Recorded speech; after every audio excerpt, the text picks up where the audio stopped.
এই যে আমাদের রাতের খাওয়া পাস্তা। শারমিন এখানে কি নিছো সাদাগুলা? মোজারেলা চিজ বলে না? এটা আমার পিৎজার উপরে যে মোজারেলা দেয়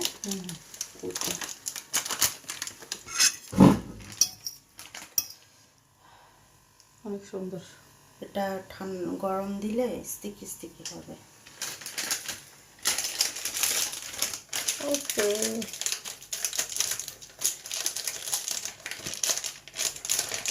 দুই রকমের পাস্তা এখানে।